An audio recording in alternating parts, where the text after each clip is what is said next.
जहां सूर्य की किरण का होना तो असंभव, मिट्टी की दिए की छोटी सी लौ भी नहीं।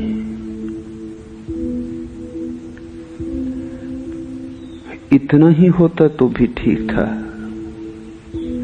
निरंतर अंधेरे में रहने के कारण तुमने अंधेरे को ही प्रकाश भी समझ लिया है।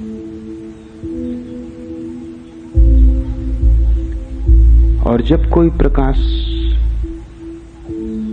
से दूर हो और अंधेरे को ही प्रकाश समझ ले तो सारी यात्रा अवरुद्ध हो जाती।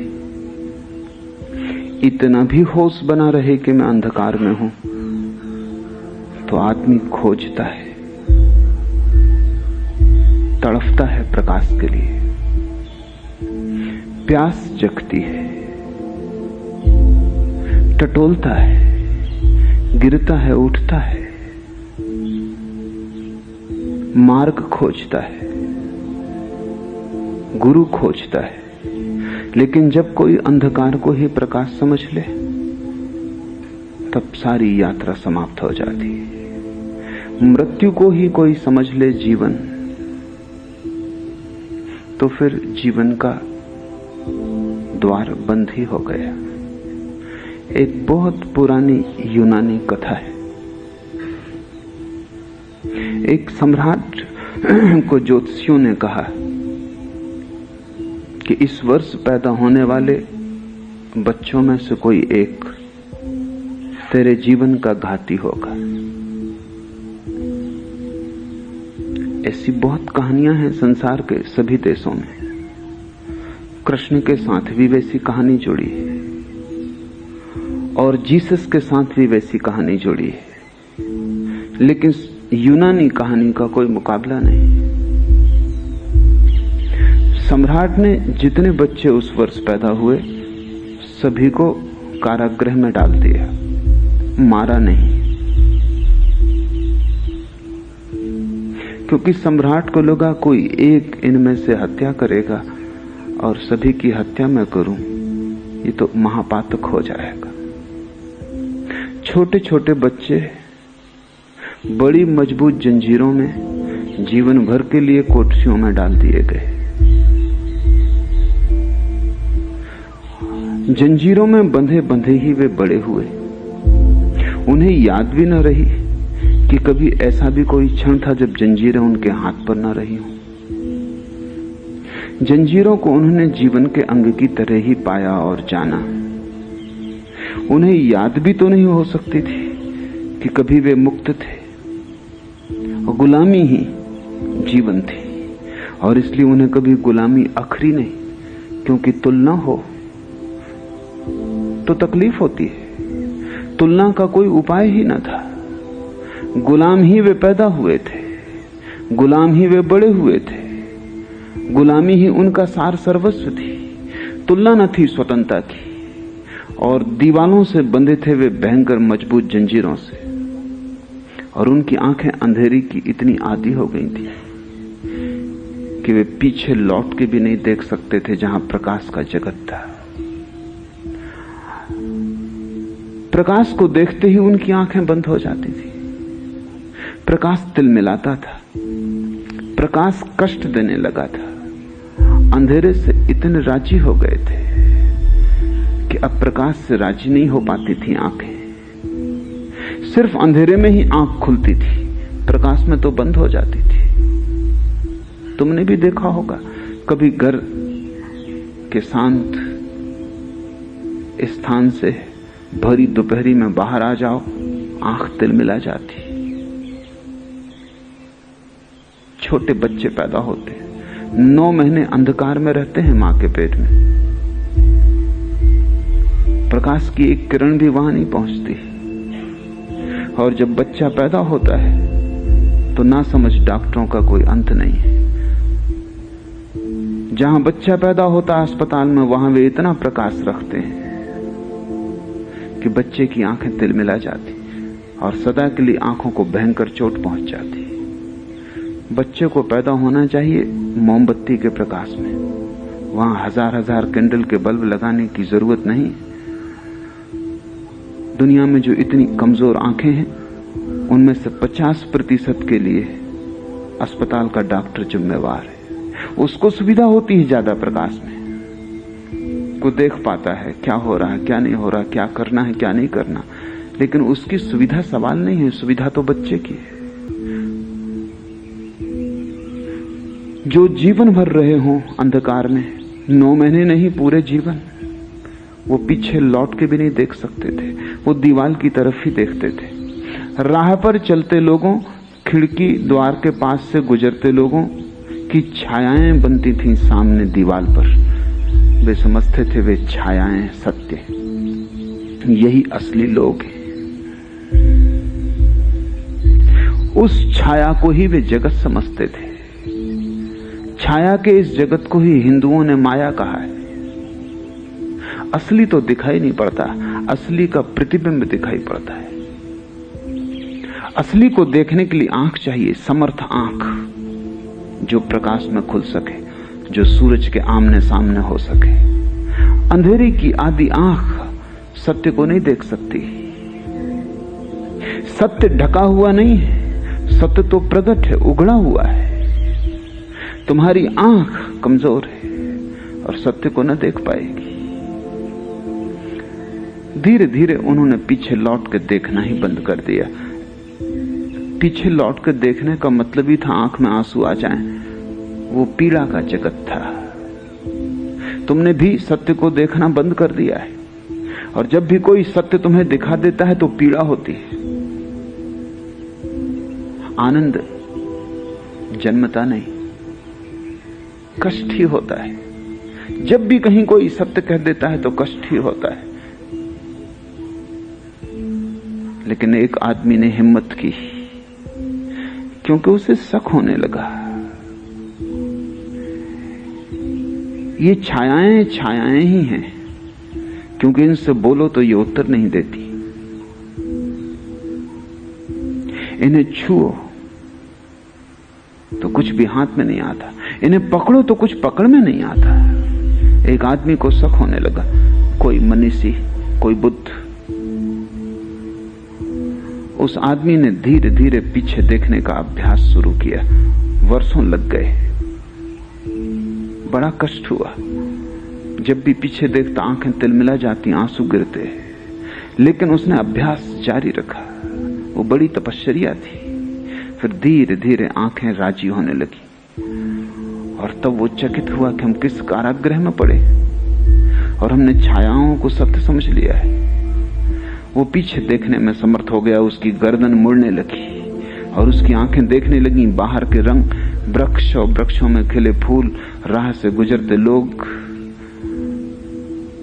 रंगीन थी दुनिया काफी। छायाएं बिल्कुल रंगहीन थी, उदास थी। बाहर उत्सव था, छायाओं में कोई उत्सव पकड़ में नहीं आता था। बच्चे नाचते गाते निकलते थे, छायाएं तो बिल्कुल चुप थी। वहां वाणी न थी, वहां मुखरता न थी। बाहर पीछे छिपा हुआ असली जगत था। उस आदमी ने धीरे धीरे इसकी चर्चा दूसरे कैदियों से शुरू की। बाकी कैदी हंसने लगे कि तुम्हारा दिमाग खराब हो गया। हम तो सदा से यही सुनते आए हैं कि यही सत्य है जो सामने है, और हम तो पीछे मुड़ के देखते हैं तो कुछ दिखाई नहीं पड़ता सिवाय अंधकार के। जब आंख बंद हो जाए तो सिवाय अंधकार के कुछ भी दिखाई नहीं पड़ता। जरूरी नहीं है कि अंधकार हो सकता है सिर्फ आंख बंद हो जाती हो, लेकिन दोष कोई अपने ऊपर कभी लेता नहीं। तो कोई ये तो मानता नहीं कि मेरी आंख बंद हो सकती है इसलिए अंधकार है। लोग मानते हैं अंधकार है इसलिए अंधकार है। मेरी आंख और बंद हो सकती, ये कहीं संभव है? हम अपनी आंख तो सदा खुली मानते हैं, अपना हृदय तो सदा प्रेम से भरपूर मानते हैं, अपनी प्रज्ञा तो सदा प्रज्वलित मानते हैं, अपनी आत्मा तो सदा जागृत मानते हैं, और यही हमारी भ्रांतियों की जड़ है। फिर कैदियों की संख्या बहुत थी, वो अकेला था। लोकतंत्र कैदियों के पक्ष में था, बहुमत उनका था, और उन्होंने कहा कि अगर ऐसा ही है तो सबकी सलाह ले ली जाए। एक भी मत मिला नहीं उस आदमी को। और लोग खूब हंसे और खूब मजाक की उन्होंने। धीरे धीरे वो उस आदमी को पागल मानने लगे। वही कबीर कह रहे हैं, सगरी दुनिया भई सयानी, एक मैं ही बौराना। उस आदमी को अगर कबीर का पद याद होता तो उसने भी कहा होता, सब लोग सयाने, सिर्फ मैं एक पागल हूं। और सिर्फ वो एक ही सयाना था। लेकिन जहां अंधों की भीड़ हो वहां आंख वाला पागल हो जाता है। जहां मूढ़ों की भीड़ हो वहां बुद्धिमान पागल हो जाता है। जहां बीमारी ही स्वास्थ्य समझी जाती हो वहां स्वस्थ आदमी का लोग इलाज कर देंगे पकड़ के। स्वाभाविक है, क्योंकि लोग अपने को मानदंड समझते हैं। और फिर जब बहुमत उनके साथ हो, बहुमत नहीं सर्वमत उनके साथ हो, उस एक आदमी को छोड़ के सभी उनके साथ थे, तो संदेह भी कैसे पैदा हो। लोग हंसे, मजाक की, उसे पागल समझा, उसका तिरस्कार किया, उसकी उपेक्षा की। धीरे धीरे लोगों ने उससे बातचीत बंद कर दी, क्योंकि वो बेचैनी पैदा करता था। बेचैनी पैदा करता था क्योंकि कभी कभी संदेह उनके मन में भी उठाता था कि हो ना हो, कहीं ये आदमी सच ना हो। क्योंकि अगर ये आदमी सच है तो उनकी पूरी जिंदगी बेकार गई। बड़ा दांव है, ये आदमी गलत होना ही चाहिए, नहीं तो उनकी पूरी जिंदगी गलत होती। और कोई भी आदमी नहीं चाहता कि उसकी पूरी जिंदगी गलत सिद्ध हो, क्योंकि इसका अर्थ हुआ तुमने यूं ही गंवाया, तुमने अवसर खो दिया। तुम मूढ़ हो, अज्ञानी हो, मूर्छित हो। अहंकार ये मानने को तैयार नहीं होता। अहंकार कहता है मुझसे ज्ञानी और कौन, मुझसे समझदार और कौन। ऐसे अहंकार रक्षा करता अज्ञान की। अहंकार रक्षक है अज्ञान के ऊपर। उसके रहते अज्ञान का किला पराजित न होगा, तोड़ा न जा सकेगा। धीरे धीरे उन्होंने उसकी उपेक्षा कर दी, क्योंकि उससे बात करना भी बेचैनी थी, क्योंकि वो हमेशा रंगों की बात करता। रंग उनमें से किसी ने भी देखे न थे। वो हमेशा पीछे चलने वाले संगीत की बात करता, संगीत उनमें से किसी ने सुना न था। उनकी सब इंद्रियां पंगु हो गई थी। और धीरे धीरे वो आदमी कहने लगा कि ये जंजीरें हैं जिनको तुम आभूषण समझे हुए हो। आखिर कैदी को भी सांत्वना तो चाहिए, तो वो जंजीरों को आभूषण समझ लेता है। आखिर कैदी को भी जीना तो है, तो कारागृह को घर समझ लेता है। न केवल समझ लेता है बल्कि भीतर से सजा भी लेता है, ताकि पूरा भरोसा आ जाए अपना घर है। जंजीरों पर कैदियों ने फूल पत्तियां बना ली थी। जंजीरों को घिस घिस के वो साफ किया करते थे, क्योंकि जिसकी जंजीर जितनी चमकदार होती वो उतना संपत्तिशाली समझा जाता था। जिसकी जंजीर जितनी मजबूत होती वो उतना धनी समझा जाता था। जिसकी जंजीर जितनी वजनी होती उसकी उतनी ही संपदा थी, स्वभाव था। अगर जंजीर कमजोर होने लगे तो वो उसे सुधार लेते थे, क्योंकि जंजीर ही उनका जीवन थी। और जंजीर को उन्होंने जंजीर कभी माना न था, वो आभूषण था।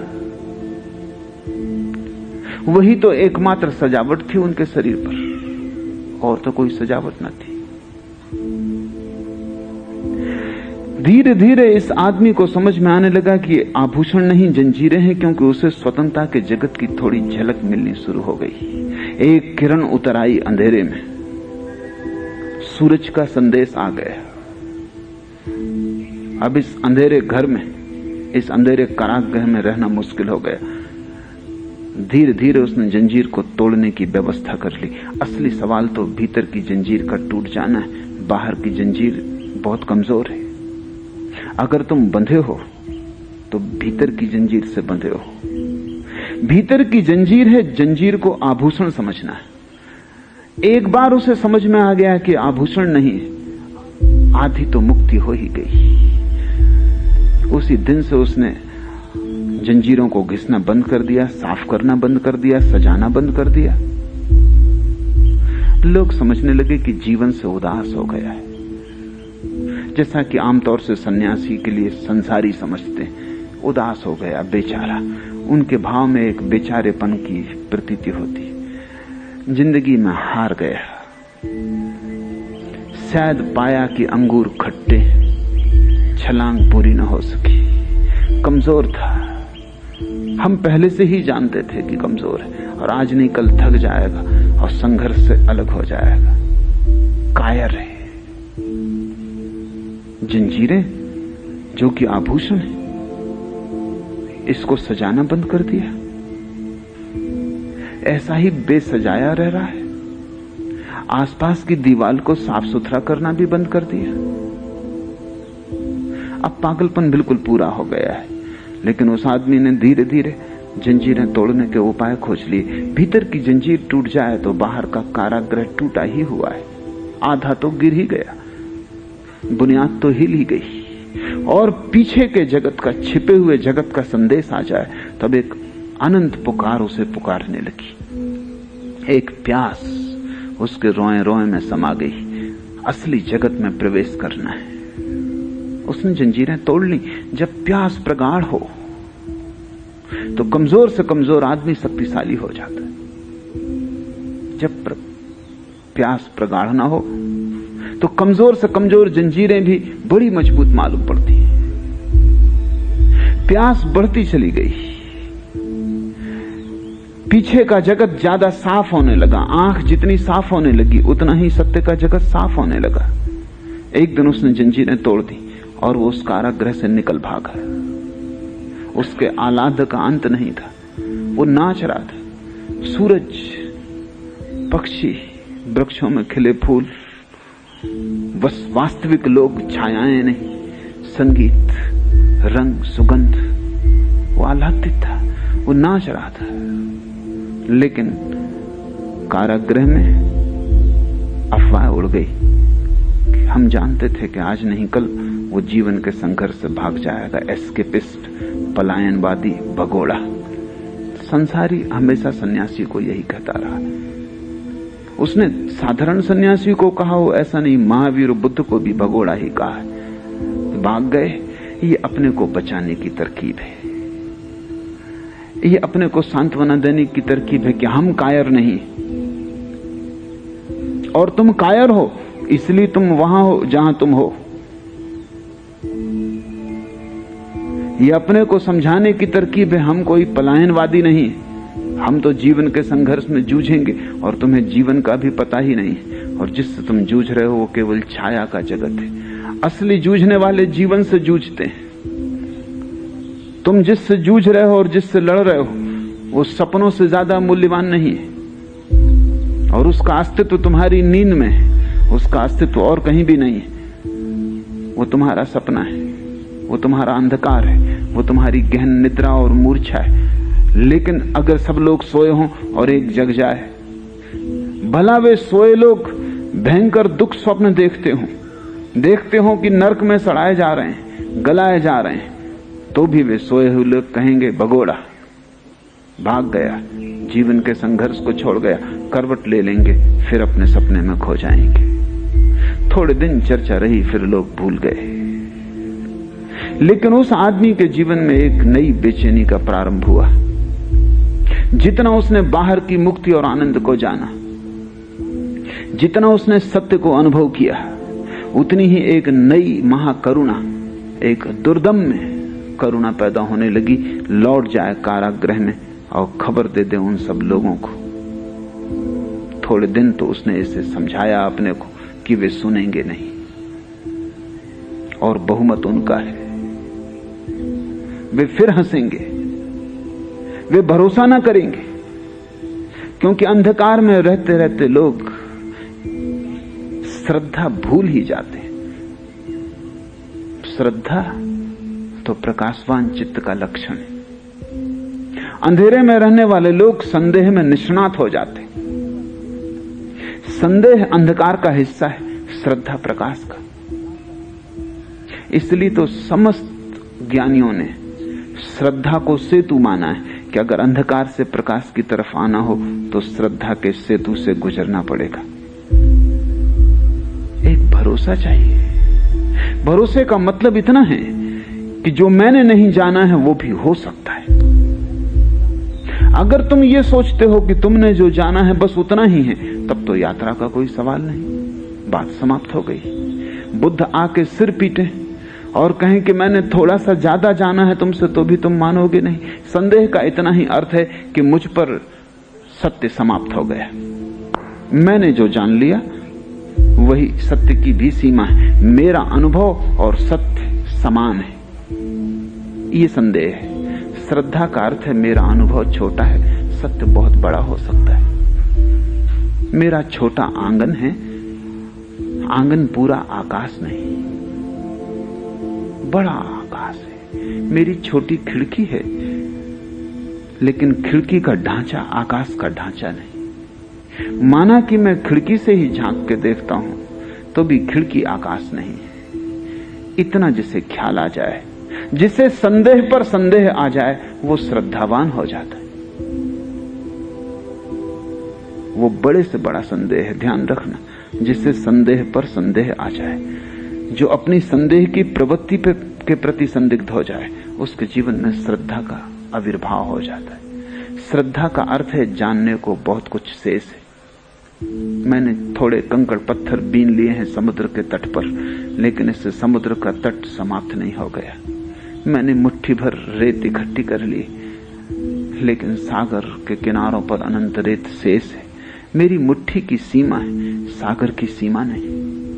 मेरी बुद्धि की सीमा है, सत्य की सीमा नहीं। मैं कितना ही पाता चला जाऊं तो भी पाने को सदा शेष रह जाएगा।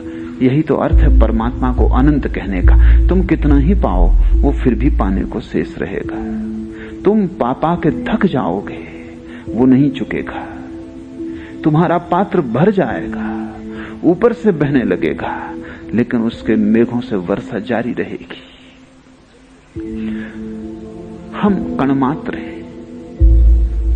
जब कण को ख्याल हो जाता है कि मैं सब, वहीं श्रद्धा समाप्त हो जाती।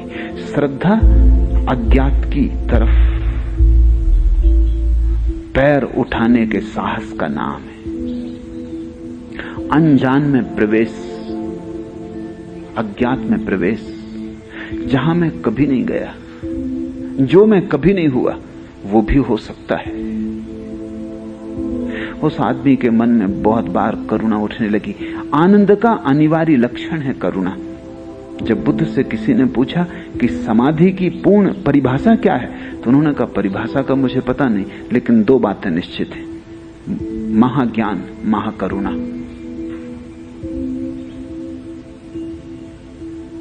पूछने वाले ने कहा महाज्ञान कह देने से क्या काफी ना होगा? बुद्ध ने कहा नहीं, वो अधूरा होगा, वो सिक्के का एक पहलू है। दूसरा पहलू है महाकरुणा। जब भी ज्ञान का जन्म होता है तभी करुणा का जन्म हो जाता है। क्यों? क्योंकि अब तक जो जीवन ऊर्जा वासना बन रही थी वो कहां जाएगी? ऊर्जा नष्ट नहीं होती। अभी धन के पीछे दौड़ती थी, पद के पीछे दौड़ती थी, महत्वाकांक्षाएं थी अनेक अनेक तरह के भोगों की कामना थी। सारी ऊर्जा वहां संलग्न थी। प्रकाश के जलते, ज्ञान के उदय होते, वो सारा अंधकार, वो भोग, लिप्सा, महत्वाकांक्षा ऐसे ही विलीन हो जाते हैं जैसे दिए के जलते अंधकार। ऊर्जा का क्या होगा? जो ऊर्जा काम वासना बनी थी, जो ऊर्जा क्रोध बनती थी, जो ऊर्जा ईर्षा बनती थी, मत्सर बनती थी, उस ऊर्जा का, उस शुद्ध शक्ति का क्या होगा? वो सारी शक्ति करुणा बन जाती है। महाकरुणा का जन्म होता है। और वो करुणा तुम्हारी काम वासना से ज्यादा अदम्य होती, क्योंकि तुम्हारी काम वासना और बहुत सी वासनाओं के साथ है। महत्वाकांक्षा है, धन भी पाना है। तुम काम वासना को स्थगित भी कर देते हो कि ठहर जाओ 10 वर्ष, धन कमा लोगे, ठीक से फिर शादी करेंगे।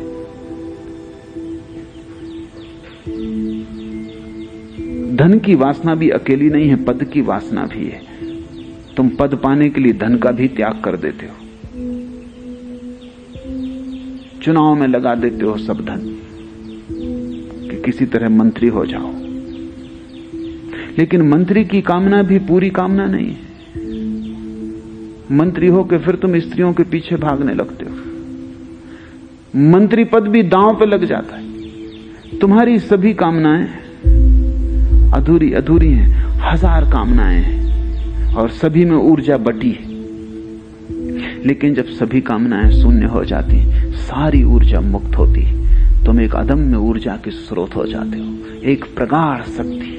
उस शक्ति का क्या होगा? जब भी आनंद का जन्म होता है, समाधि का जन्म होता है, सत्य का आकाश मिलता है, तब तुम तत्क्षण पाते हो कि वे जो पीछे रह गए उन्हें भी इसी खुले आकाश में ले आना है। तब तुम्हारा सारा जीवन, जो बंधे हैं उन्हें मुक्त करने में लग जाता है, जो कारागृह में हैं उन्हें खुला आकाश देने में लग जाता है, जिनके पंख जंग खा गए हैं उनके पंखों को सुधारने में लग जाता है कि वे फिर से उड़ सकें, जिनके पैर जाम हो गए हैं उनके पैरों को फिर जीवन देने में लग जाता है, ताकि लंगड़े चलें और अंधे देखें और बहरे सुन सकें। और तुम लंगड़े हो, तुम चले नहीं। यात्रा तुमने बहुत की है, लेकिन जब तक तीर्थ यात्रा ना हो तब तक कोई यात्रा नहीं। तुम बहरे हो, तुमने सुना बहुत है, लेकिन वासना के सिवाय कोई स्वर तुमने नहीं सुना। और वासना भी कोई संगीत है। वासना तो एक शोरगुल है जिसमें संगीत बिल्कुल ही नहीं। वासना तो एक विसंगीत है जिससे तुम तनते हो, चिंतित होते हो, बेचैन परेशान होते हो। संगीत तो वो जो तुम्हें भर दे उस अनंत आनंद से, जहां सब बेचैनी खो जाती, जहां चैन की बांसुरी बजती है, और ऐसी बांसुरी कि उसका फिर कभी अंत नहीं आता। तुम अंधे हो, तुमने बहुत कुछ देखा है, लेकिन जो देखा है वो सब ऊपर की रूपरेखा है, भीतर का सत्य तुम नहीं देख पाते। शरीर दिखता है, आत्मा नहीं दिखती। पदार्थ दिखता है, परमात्मा नहीं दिखता। दृश्य दिखाई पड़ता है, अदृश्य नहीं दिखाई पड़ता। और अदृश्य ही आधार है दृश्य का। परमात्मा ही आधार है पदार्थ का। और आत्मा के बिना क्षण भर भी तो शरीर जीता नहीं। इधर उड़ गया पंखी, उधर शरीर जलाने को लोग ले चले। फिर भी तुमने सिर्फ शरीर देखा है और आत्मा नहीं देखी। अंधे हो तुम, पंगु हो तुम। जिसके जीवन में समाधि खिलती है वो भागता है उनको जगाने जो सोए, लेकिन उसे भी कठिनाई खड़ी होती।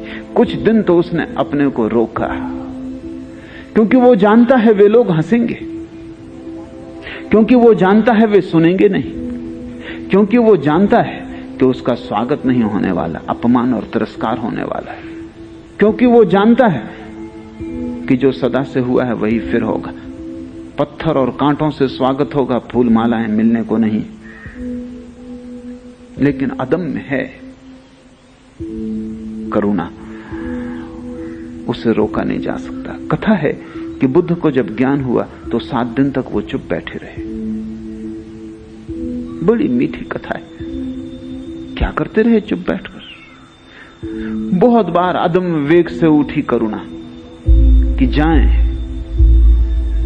बहुत लोग भटकते हैं, सारे लोग भटकते हैं। जो मुझे मिल गया है वो बांट दूं, लेकिन कोई चीज रोकती रही, कोई चीज रोकती रही। बुद्ध जैसा व्यक्ति भी हिम्मत न जुटा सका। तुम्हारे सामने बुद्ध भी हारे हुए।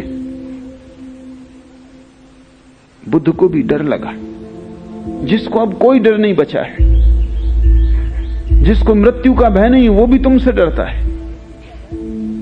जो यम से नहीं डरता वो तुमसे डरता है। 7 दिन तक बुद्ध ने प्रतिरोध किया, अपना ही सब तरह से रोका कि नहीं, अपने को समझाया कि जो जागने वाले हैं वो मेरे बिना ही जाग जाएंगे, और जो नहीं जागने वाले हैं मैं लाख सिर पटकूं वो सुनेंगे नहीं, तो क्यों व्यर्थ मेहनत करूं। कथा है कि आकाश के देवता चिंतित हो गए। बड़ी बेचैनी फैल गई आकाश के देवताओं में। बेचैनी ये कि कभी करोड़ करोड़ वर्षों में कभी कोई एक व्यक्ति बुद्धत्व को उपलब्ध होता है, और वो भी अगर चुप रह गया तो जो भटकते हैं मार्ग पर उनका क्या होगा? जो अंधेरे में प्रतीक्षा करते हैं, अनजानी प्रतीक्षा, उन्हें पता भी नहीं किसी की जो मार्ग बताएगा। बताने वाले को पत्थर से ही वो स्वागत करेंगे, लेकिन फिर भी अनंत अनंत काल से खोजते तो हैं, भीतर कहीं कोई गहरे छिपे में बीज तो पड़ा ही है, न फूट पाता हो, ठीक भूमि ना मिली हो, सूरज का प्रकाश ना मिला हो, कोई पाने देने वाला ना मिला हो, कोई साज संहार करने वाला ना मिला हो, लेकिन बीज तो पड़ा ही है। उनका क्या होगा? कथा है कि आकाश के देवता उतरे, बुद्ध के चरणों में उन्होंने सिर रखा और कहा कि नहीं, चुप न बैठे, अब उठें। बहुत देर वैसे ही हो गई। देवता का अर्थ है ऐसी चेतनाएं जो अत्यंत शुभ परिणामी है, ऐसी चेतनाएं जिनके जीवन से अशुभ खो गया है, सिर्फ शुभ बचा है।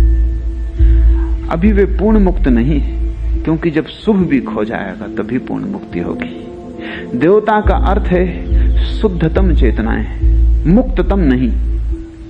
पहले अशुद्धि से बंधी हुई चेतनाएं हैं, जिनको हम राक्षस कहें, असुर कहें, नारकी योनि में पड़े हुए लोग कहें, और फिर शुद्ध चेतनाएं हैं जो स्वर्ग में हैं, शांत हैं, शुभ परिणामी हैं, किसी का बुरा नहीं चाहती, भला चाहती, लेकिन चाह बाकी है।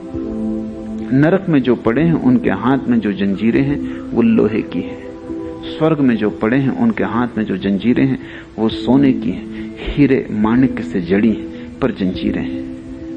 मुक्त वो है जिसे न शुभ रहा न अशुभ रहा, जिसकी लोहे की जंजीरें, सोने की जंजीरें सब टूट गई।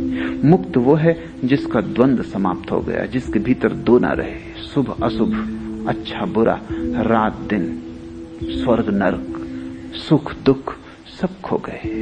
देवता का अर्थ है शुद्ध सुखी चेतनाएं। निश्चित स्वभावता उनके ही हृदय में कंपन पैदा होगा, क्योंकि वो निकटतम है मुक्त पुरुषों के। नरक में पड़े लोगों को तो पता भी नहीं चला कि कोई बुद्ध हो गया है। पृथ्वी पर जो लोग हैं वो दोनों के बीच में, न तो नरक में है और न स्वर्ग में। वो त्रिशंकु की भांति है, शुभ और अशुभ दोनों में डोलते रहते हैं। शुभ है देवता, घंटे भर बाद शैतान, घंटे भर बाद फिर देखो मुस्कुरा रहे हैं और अच्छे भले आदमी मालूम पड़ते हैं, और थोड़ी देर बाद किसी की गर्दन काट सकते हैं। पृथ्वी पर जो है मध्य लोक, जिसको ज्ञानियों ने कहा, वो स्वर्ग और नरक के बीच डोलते रहते हैं। एक पैर नरक में और एक पैर स्वर्ग में, कहीं भी नहीं है वो, उनका होना नहीं है। इसलिए तो तुम्हें पता नहीं चलता कि तुम कौन हो। नरक में ठीक पता चलता है लोगों की कि कौन है, स्वर्ग में भी ठीक पता चलता है कि वे कौन है, क्योंकि एक ही नाव पर सवार है। जो शुभ की नाव पर सवार हैं, उनको लगा, उनके प्राण कब गए कि बुद्ध चुप है, कहीं ऐसा ना हो कि वो चुप ही रह जाएं। देवताओं ने पैर में सिर रखा, स्वयं ब्रह्मा ने कहा कि नहीं, आप बोलें, और देर हो जाएगी तो वाणी खो जाएगी, आप भीतर मत डूबते चले जाएं, आपने पा लिया। लेकिन जिन्होंने नहीं पाया है उन पर करुणा करें। कहते हैं बुद्ध ने कहा कि जो पाने को हैं, जो पाने की चेष्टा में रत हैं, वो पा ही लेंगे। मैंने पा लिया, वे भी पा लेंगे, वे भी मेरे जैसे। थोड़ी देर अबेर होगी, पर इस अनंत काल में क्या देर क्या अबेर। घड़ी भर पहले की घड़ी भर बाद, एक जन्म पहले की एक जन्म बाद, क्या फर्क पड़ता है? मुझे क्यों परेशानी में डालते हो? और जो नहीं पाने को हैं, मेरे पहले बहुत बुद्ध पुरुष हो चुके, उन सब ने उनके द्वार पे दस्तक दी, उन्होंने द्वार भी नहीं खोला। नहीं कि द्वार नहीं खोला, वे नाराज भी हुए हैं कि क्यों हमारी नींद तोड़ते हो, क्यों हमारी शांति में दखल देते हो, हम जैसे हैं ठीक हैं, क्यों हमें बेचैन करते हो, ये किस लोक की खबरें लाते हो? यही लोक सब कुछ है, कोई और लोक नहीं है। उन्होंने श्रद्धा नहीं की, वे नहीं सुनेंगे। हजारों बुद्ध हार चुके हैं, मैं भी हार जाऊंगा, तो मुझे क्यों परेशान करते हो? देवताओं ने चिंतन किया, विचार किया कि कुछ तर्क निकालना ही पड़ेगा कि बुद्ध को उनके बाहर ले आया जाए। फिर वे सब विचार करके आए और उन्होंने कहा कि आप ठीक कहते हैं। कुछ हैं जो आपके बिना भी पालेंगे और कुछ हैं जो आपके सहयोग से भी नहीं पाएंगे, लेकिन दोनों के मध्य में भी कुछ है जो आपके बिना न पा सकेंगे और आपके साथ पालेंगे। उनकी संख्या बहुत न्यून होगी, समझ लो कि एक ही आदमी पा सकेगा तो भी उपाय करने योग्य है, क्योंकि एक व्यक्ति का भी बुद्धत्व को उपलब्ध हो जाना इतनी महान घटना है कि आप बैठे मत रहे। बुद्ध को झुकना पड़ा, देवताओं के तर्क से नहीं। देवताओं के तर्क ने तो जो प्रतिरोध था उसको भर तोड़ा, भीतर तो करुणा बहने को तैयार थी। उस आदमी को भी तकलीफ हुई, बेचैनी होने लगी। कारागृह में जिनको छोड़ाया था उनकी याद आने लगी। वे ऐसे ही बंधे बंधे समाप्त हो जाएंगे, उनका जीवन ऐसे ही अंधकार में पैदा हुआ, अंधकार में ही खो जाएगा। कभी उनकी आंखें प्रकाश न देख सकेंगी, वे छायाएं ही देखते रहेंगे दीवार पर। वे जंजीरों को ही आभूषण मानते रहेंगे, उन्हें मुक्ति के पंख कभी भी न मिलेंगे। नहीं, भारी होने लगा उसका मन। जैसे मेघ जब भर जाते हैं तो बरसते हैं, ऐसे भारी होने लगा उसका प्राण, बरसने को तत्पर होने लगा। जैसे फूल जब भर जाता है गंध से तो खुल जाता है और गंध फेंक देता है चारों लोकांतर में, ऐसे उसके प्राण भी खिलने को तत्पर होने लगे। कोई अवश्य प्रेरणा उसे खींचने लगी वापस, जानते हुए वहां स्वागत नहीं होने को है। वो वापस लौट आया कारागृह में। लोग हंसने लगे, उन्होंने कहा हमने पहले ही कहा था कि वहां कुछ भी नहीं है, सिर्फ छायाएं हैं जहां तुम जा रहे। आ गए वापस, आ गई बुद्धि, रास्ते पे आ गई बुद्धि। और उल्टा हमें समझा रहे थे कि हम भी तुम्हारे साथ चलें, हमें भी मूड बनाने की सोची थी। अब तो समझ आ गई, आ जाओ वापस, संभाल लो अपने आभूषणों को, यही एकमात्र जगत है और दीवाल पर बनती छायाएं ही सत्य हैं। ये सब सपने हैं रंगीनियों के, प्रकाश के, ये कल्पनाएं हैं और तुम अकेले नहीं हो। हम में से भी बहुतों ने ऐसे सपने देखे हैं और ऐसी कल्पनाएं की हैं। ये सब कविताएं हैं और लोगों की, सत्यों के लोगों की, मुक्त आत्माओं की, सिद्धों की, सब कल्पनाएं हैं, सब बकवास है। ये चालबाजों ने मूढ़ों को चूसने के, शोषण करने के उपाय बना रखे। धक से रह गया होगा वो आदमी, द्वार बंद है, इन्हें मुक्त करने आया है। लेकिन ये अपने कारागृह को अपना जीवन समझ बैठे। फिर भी उसने कोशिश की, जो सदा हुआ है वही हुआ। लोग उसके विरोध में होते गए, जितना ही वो चेष्टा करने लगा उतना ही वे नाराज होते गए, क्योंकि उनकी नाराजगी भी स्वाभाविक मालूम होती। तुम उनके जीवन भर के दांव को मिट्टी पे करने में लगे हो। तुम ये कह रहे हो कि 60 साल तुम व्यर्थ ही जिए, तुम ये कह रहे हो कि तुम इतने बुद्धिहीन हो कि तुम 60 साल अंधेरे में रहे, फिर भी तुम्हें ख्याल ना आया कि अंधकार है। जंजीरों में बंधे सड़ते रहे और तुम्हें इतना भी बोध ना उठा कि ये जंजीरें हैं मूढ़, और तुम इन्हें आभूषण समझते रहे। दीवाल पर बनी छायाओं को देखा और समझा कि यही सत्य है। ये बर्दाश्त के बाहर है, क्योंकि अगर ये आदमी सच है तो उस कारागृह के सभी आदमी गलत है। भीड़ गलत है अगर बुद्ध सच है। अगर मैं सच हूं तो तुम गलत हो। तुम्हारे सही होने का एक ही उपाय है कि मैं गलत हूं, और तुम आसानी से ये उपाय कर सकते हो। भीड़ तुम्हारी, संख्या तुम्हारी। वो आदमी अकेला था, अजनबी, अपरिचित लोगों के बीच। उसकी भाषा और हो गई थी, उनकी भाषा और थी। उनके बीच, दोनों के बीच अब कोई संवाद होना तक मुश्किल था। उसने लाख समझाने की कोशिश की, लेकिन कोई समझने को राजी न था। फिर उसका समझाना भी लोगों के सिर पर भारी होने लगा। और जो सदा हुआ है वही हुआ। उन्होंने पत्थरों से और जंजीरों की चोटों से उस आदमी को मार डाला। तुमने जीसस के साथ वही किया, तुमने सुकरात के साथ वही किया, तुमने मंसूर के साथ वही किया। ये कहानी बड़ी प्राचीन है और बड़ी नई भी, पुरानी से पुरानी, नई से नई। ये अतीत में भी होती रही है, आज भी हो रही है, भविष्य में भी होती रहेगी। ये चिर नूतन, चिर पुरातन कथा है। यूनान के बहुत बड़े मनीषी अफलातून ने इस कथा का एक अंश अपनी किताबों में उल्लेख किया है, लेकिन यह कथा अफलातून से भी पुरानी है। ये उतनी ही पुरानी है जितना आदमी पुराना है, और ये तब तक रहेगी जब तक एक भी आदमी जमीन पर बंधा हुआ है। अब हम कबीर के इस सूत्र को समझने की कोशिश करें, तब तुम समझ पाओगे क्यों कबीर कहता है कहे कबीर दीवाना। नहीं तो तुम ना समझ पाओगे क्यों कबीर अपने को खुद पागल कहता है।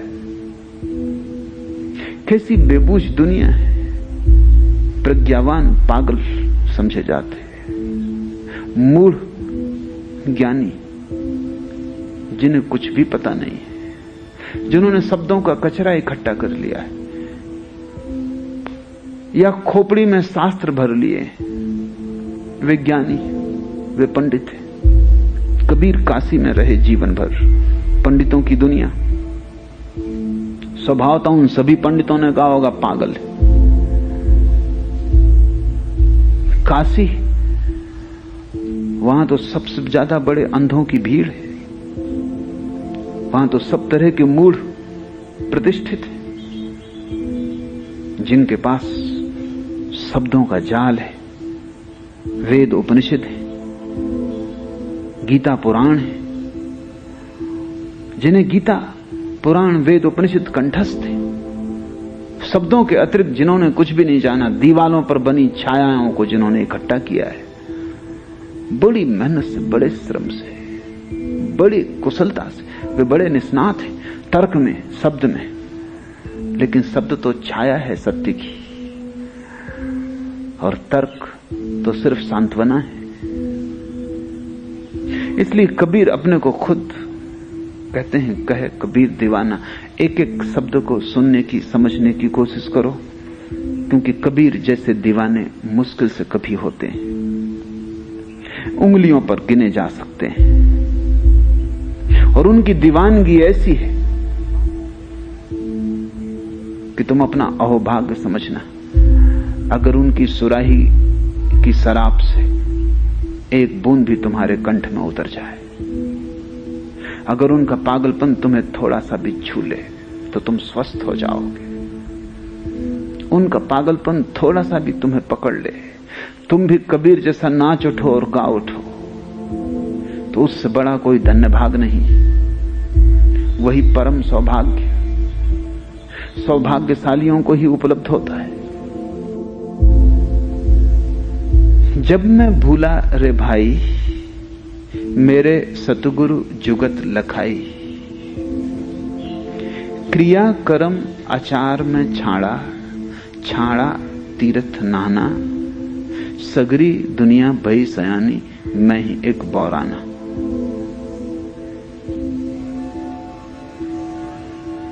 जब मैं भूला रे भाई, क्या भूल है, क्या तुम भूल गए हो? तुम स्वयं को भूल गए हो, सब तुम्हें याद है, वेद कंठस्थ, सिद्धांत शास्त्र याद, सिर्फ एक को तुम भूल गए हो, वो तुम स्वयं हो, और उसे जाने बिना सब ज्ञान व्यर्थ है।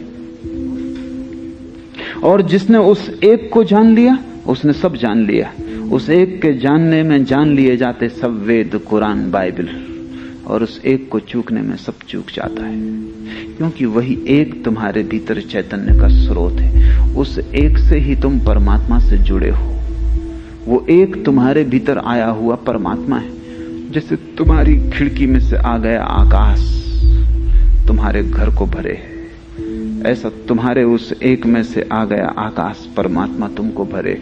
उस एक को भर तुम भूल गए हो। उसकी तरफ पीठ, सारे संसार की तरफ आंख है।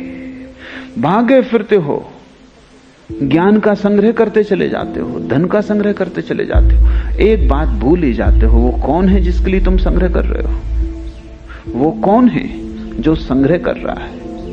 वो कौन है जो शास्त्र पढ़ रहा है? शास्त्र तो याद रह जाता है। वो कौन है जो शास्त्र पढ़ रहा है? वो कौन है जो सबके प्रति साक्षी? वो कौन है चैतन्य का स्रोत तुम्हारे भीतर? जब मैं भूला रे भाई मेरे सतगुरु जुगत लखाई। कबीर कहते हैं जब मैं भूल गया। विस्मरण अज्ञान है,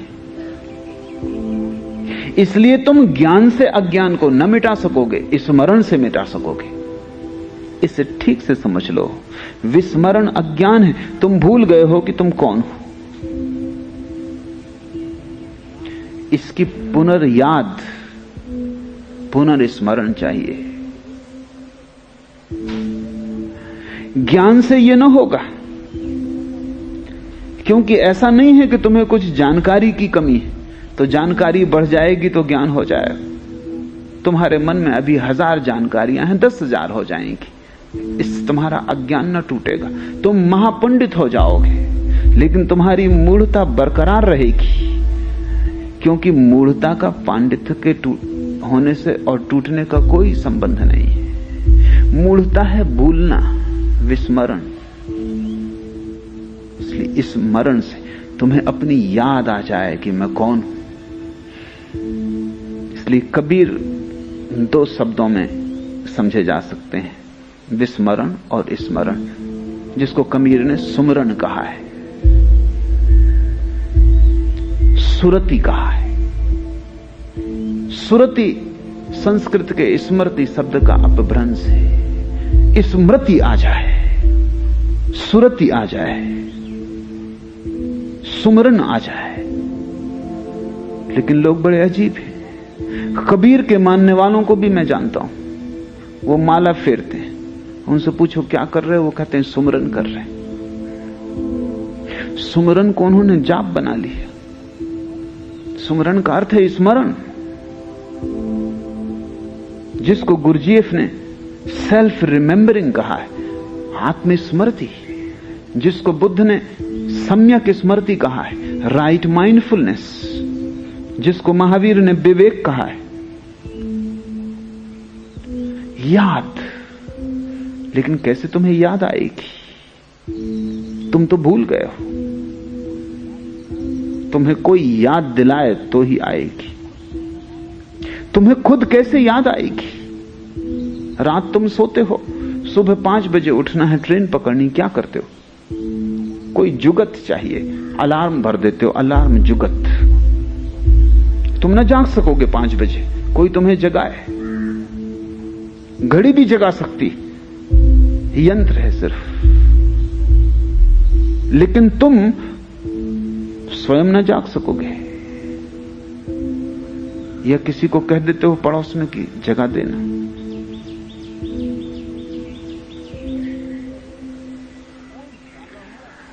कोई जागा हुआ जगा सकता है।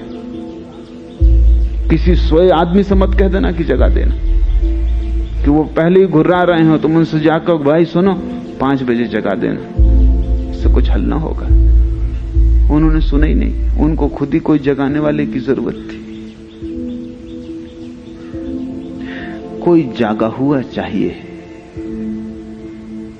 और समस्त योग का अर्थ है जुगत। जुगत शब्द बड़ा प्यारा है। अंग्रेजी में उसके लिए शब्द डिवाइस, तरकीब। हजारों तरह की तरकीबें उपयोग की गई हैं आदमी को जगाने के लिए। लेकिन अगर तुम खुद ही करोगे तो खतरा है। मैंने सुना है कि अमेरिका का बहुत बड़ा वैज्ञानिक एडिसन भुलक्कड़ था, भूल जाता था। अक्सर जो लोग बहुत सोचते हैं वो भुलक्कड़ हो जाते, इतना ज्यादा हो जाता है कि सबकी याद रखना मुश्किल हो जाती। तो वो हर चीज को जब भुलक्कड़ हो गया और उसने 1000 आविष्कार किए, इसलिए बड़ा पैनी बुद्धि का आदमी था। कभी वो कोई चीज आधी पूरी न कर पाए, आधी की है, आधा कोई आविष्कार कर लिया है, फिर भूल जाए वर्षों तक, तो बड़ा नुकसान होने लगा। तो किसी ने उसको सुझाव दिया कि तुम ऐसा क्यों नहीं करते कि हर चीज को लिख लिया ताकि याद बनी रहे। तो उसने लिखना शुरू कर दिया। तो अलग अलग कागजों पर लिख के रखता जाता, वो कागज खो जाते कि कहां रख दिया। किसी ने कहा तुम भी पागल हो, अलग अलग कागज पे क्यों लिखते हो, डायरी क्यों नहीं बना लेते। उसने डायरी बना ली, डायरी खो गई। आदमी भूलने वाला हो तो इससे क्या फर्क पड़ता है, तुम चाहे कागज पे लिखो चाहे तुम डायरी पे लिखो, इससे फर्क ही क्या पड़ता है। क्योंकि वो आदमी तो बुनियादी वही है। वो डायरी भूल गया एक दिन, उसने कहा इससे तो कागज ही बेहतर थे, एक भूलता था तो बाकी तो बचते थे, पूरा गया। डायरी में सब लिखा था, अब डायरी कहां है। आदमी अपने से कोशिश करेगा तो उसका जो बुनियादी गुण है उसके पार नहीं जा सकता। इसलिए आध्यात्मिक जीवन में गुरु की अनिवार्यता है। गुरु का केवल इतना ही अर्थ है, कोई जो जाग गया, कोई जो तुम्हें भूलने न देगा, कोई तुम्हें जो कोड़े लगाता रहेगा, कोई तुम्हें जो हिलाता रहेगा, कोई तुम्हें जो करवट लेके फिर सपने में न खो जाने देगा। तुम्हारा सारा अतीत नींद की तैयारी। गुरु के रहते भी तुम जाग जाओगे ये पक्का नहीं है, लेकिन गुरु के बिना तो बिल्कुल पक्का है कि तुम जाग ना सकोगे। हां, ये हो सकता है कि तुम नींद में ही सपना देखने लगो कि जाग गया। ये भी होता है। तुमने कभी नींद में ऐसा सपना भी देखा होगा जब तुम जाग गए। इसलिए अलार्म भी बहुत काम नहीं दे सकता। अलार्म बज रहा है, तुम सो रहे हो, तुम एक सपना पैदा कर लेते हो कि मंदिर में प्रार्थना चल रही, घंटी बज रही, तुमने खत्म कर दी घड़ी, तुमने तरकीब निकाल ली, नींद ने रास्ता बना लिया। क्योंकि अगर अलार्म है तो जगना पड़ेगा। तो नींद ने एक सपना पैदा किया। नींद ने कहा कैसी सुंदर आरती उतर रही भगवान के मंदिर में, कैसी घंटी बज रही मधुर। बस अब तुम सो सकते हो, अलार्म का कोई सवाल न रहा। नींद में तुम अलार्म भी बंद कर सकते हो, करवट ले सकते हो। घड़ी मुर्दा है, इसलिए विधियां अकेली काम न देंगी, गुरु चाहिए। विधियां तो उपलब्ध हैं, पतंजलि का योग शास्त्र, योग सूत्र उपलब्ध है, सब विधियां लिखी। लेकिन अगर किताब पढ़ के तुमने काम किया तो विधियां घड़ी की तरह होंगी, यंत्रवत। तुम कर भी लोगे, लेकिन करोगे तो तुम ही, सोया हुआ आदमी। कबीर कहेंगे स्मरण करो, तुम सुमरण कर लोगे, माला फेर लोगे। जीवित गुरु चाहिए। सभी धर्म मर जाते हैं, जिस दिन उनका जीवित गुरु मर जाता है उसी दिन मर जाते हैं। सिख धर्म जिंदा था जब तक 10 गुरु जिंदा रहे। जिस दिन गुरु गोविंद सिंह ने तय किया कि अब गुरु ग्रंथ ही गुरु होगा, अब कोई जीवित गुरु नहीं होगा, उसी दिन मर गया। तो 10 गुरुओं के जीते जी जो खूबी थी सिख धर्म, वो बात ही और थी। तब यंत्र नहीं था, जीवित आदमी था। जैनों के 24 तीर्थंकर जब तक थे तब तक एक जीवंत धारा थी। फिर जैनियों ने तय किया कि अब 24 से ज्यादा तीर्थंकर नहीं। महावीर के बाद दरवाजा उन्होंने बंद कर दिया, मर गया। तब से जैन धर्म एक लाश है। मोहम्मद के साथ इस्लाम जिंदा था, कुरान के साथ मुर्दा है। हालांकि कुरान मोहम्मद की किताब है, इससे कोई फर्क नहीं पड़ता। मैं खड़ा हूं एक डंडा लिए, तुम सो रहे हो, मैं डंडे से तुम्हें उठाता हूं। डंडा नहीं उठाता, मैं उठाता हूं। तुम्हारी आंख खुल जाती, मैं तो तुम्हें दिखाई नहीं पड़ता, डंडा तुम्हें छूता दिखाई पड़ता। तुम डंडे को पकड़ लेते हो अहोभाव से कि बड़ी कृपा कि मुझे जगा दिया। अब तुम अपने बच्चों को डंडा दे जाओगे कि संभाल कर रखना, ये जगाता है। जुगत मर गई, डंडा नहीं जगा रहा था, डंडे के पीछे कोई जीवित हाथ थे। डंडा क्या जगाएगा, डंडा अकेला क्या करेगा। अलार्म घड़ी रह जाती है आखिर में, फिर उसे तुम संभाले रहो। अलार्म भी बजता रहेगा और तुम सोते भी रहोगे। सभी शास्त्र डंडे हो जाते, तुम उनकी पूजा करते हो, याद करते हो। और ये भी नहीं है कि कभी उनसे लोग न जगे थे, जगे थे, लेकिन कोई जीवित हाथ पीछे था, कोई नानक पीछे था। वो कंपन जो डंडे में था, डंडे का नहीं था, वो उस जीवित हाथ का था। वो जो डंडे में जो जीवन प्रवाहित हो रहा था, वो नानक का था। अब तुम चले जाओ, पांचों काह पूरे करते रहो, केस बांधो, कंघा लगाओ, कटार रखो, कंछा पहनो, जो तुम्हें करना है करो, मगर ये सब डंडे, अब इनसे कुछ होने वाला नहीं। जुगत जीवित होती जब कोई हाथ जागा हुआ पीछे होता। मैं अभी हूं, तब तुम मेरे डंडे का उपयोग कर लो। मेरे मर जाने के बाद तुम करना सक्रिय ध्यान, कुछ भी ना होगा। और तुम करोगे मरने के बाद, ये मुझे पक्का है, इसमें कोई शक नहीं, क्योंकि तुम्हारी पुरानी आदत है। क्यों ऐसा होता है? ऐसा इसलिए होता है, विधियों से तुम्हें कोई डर नहीं, तुम्हारी नींद को कोई डर नहीं। तो विधियां तो तुम करने को राजी हो, लेकिन गुरु से डर है, खतरा है। क्योंकि जीवित आदमी के पास कितनी देर तुम सोए रहोगे? नींद तुम्हें छोड़नी पड़ेगी, वो तुम्हें छुड़ाएगा। जागा हुआ आदमी कितनी देर तक तुम्हारी नींद की दशा देख सकेगा? तुम्हारा उदास चेहरा, तुम्हारी कीचड़ से भरी आंखें, तुम्हारे मुंह से टपकती लार, तुम मुर्दे की भांति पड़े हो, अनर्गल तुम्हारी नींद में बकवास। कभी भयभीत होते हो, कपते हो,